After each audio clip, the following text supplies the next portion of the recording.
the daughter of Davy Jones. To me, there wasn't so much of him being Davy Jones as he just was my dad. And within that was an incredibly important and special lesson I learned, because he was who he was with me as he was also with everybody. He was such a genuine person, and he was just a very far-reaching person. He really cared so much about us, and I can only imagine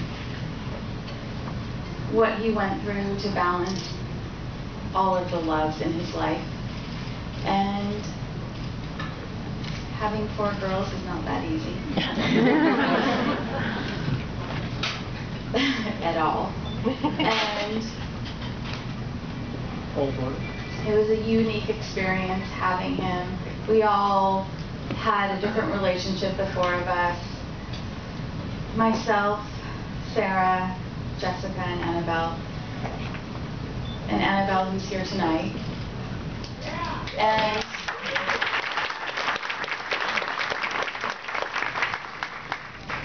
also following in my dad's footsteps. And I can guarantee you all that she will be a force. So don't miss out on what she has.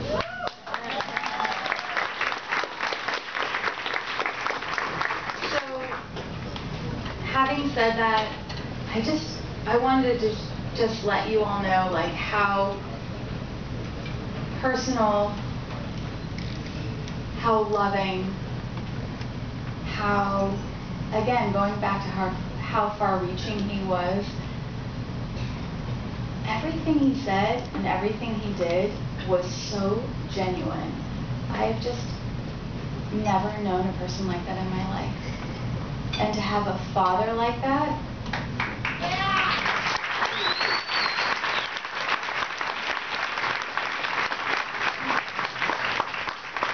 sharing him was a gift.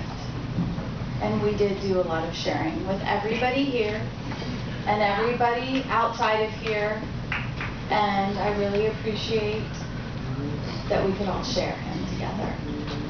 We thank you.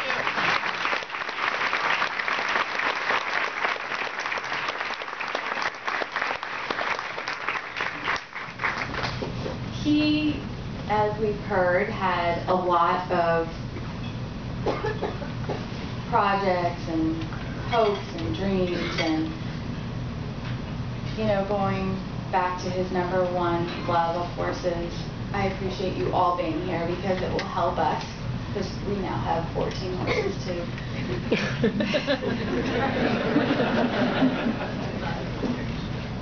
Rescue as he rescued. And within that was also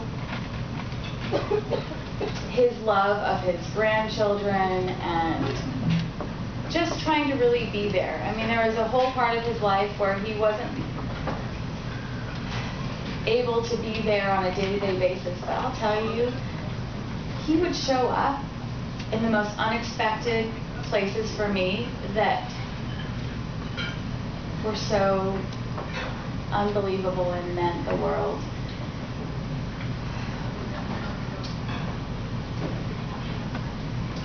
It's just, again, it's amazing that you're all here. And as he appreciated all of the support and the love that you gave him during his living life, like, I just can't thank you enough for being here and supporting him.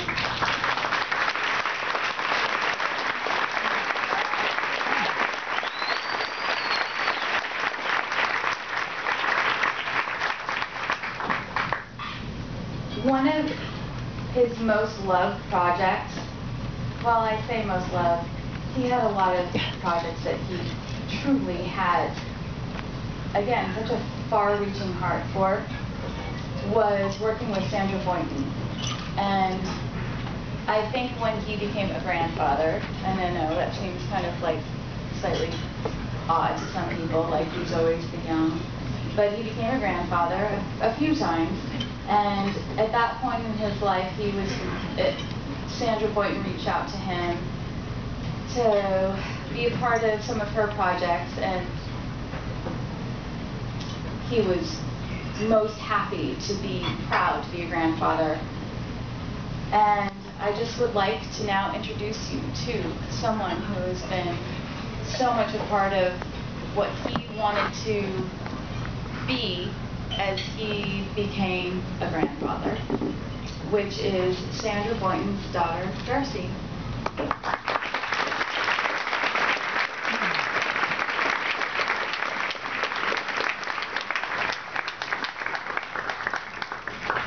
Everybody, I'm so honored to be here tonight to honor the life and work of the wonderful Davy Jones.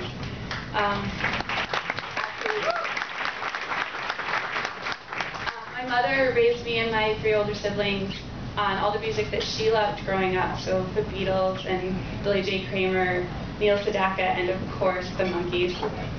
When I heard that the Davy Jones had agreed to perform a track on my mom's children's album, Blue Moo, 17 jukebox hits from way back never, I was thrilled. When I heard I would get to perform with Davy at the album's launch party at Ellen Stardust Diner, just a few blocks away, I literally jumped up and down.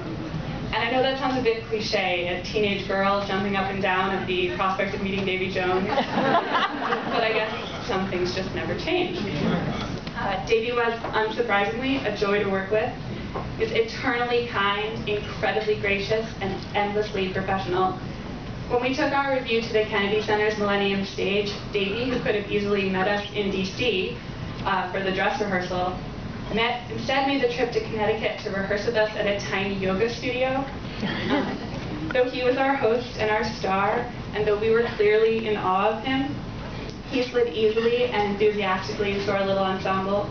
When the whole cast met at 5 a.m. to take a coach bus to D.C., we were all grouchy and bleary-eyed, but Davy was all smiles and bubbly cheer, managing to make even our surly choreographer laugh.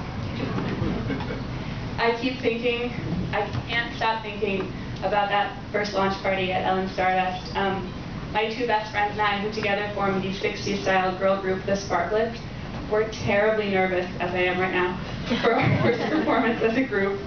Davy's encouragement and professionalism calmed our nerves, and all our troubles melted away when he serenaded us with Girl. Eat your heart out, Marsha Brady.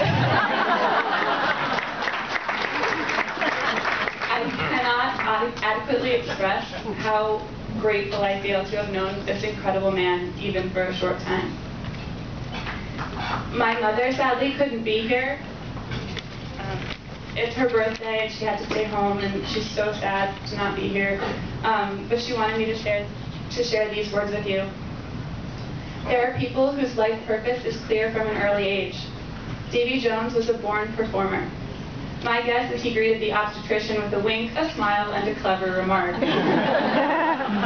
Davy performed on stage, on television, on film, on the phone, in the car, at the dinner table. He made people so happy, and Davy's own delight in things was stunning and endlessly captivating.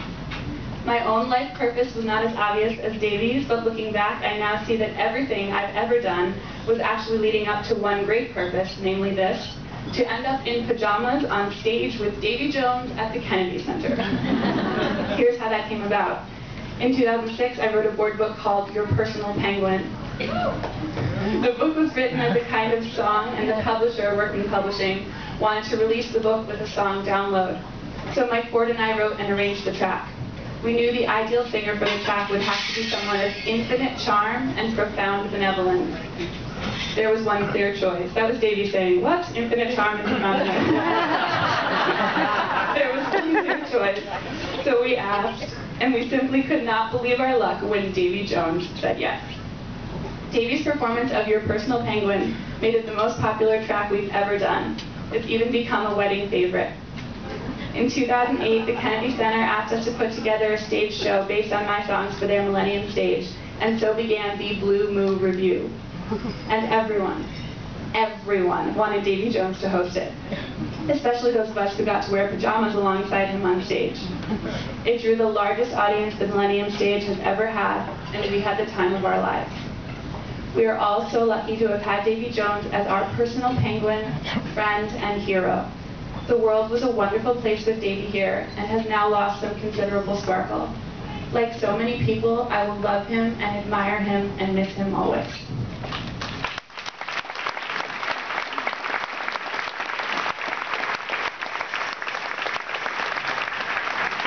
And now we want to show you a video of Davy recording Your Personal Penguin in the studio, and then some short clips from that show at the Kennedy Center. It was so great to be here. Thank you so much.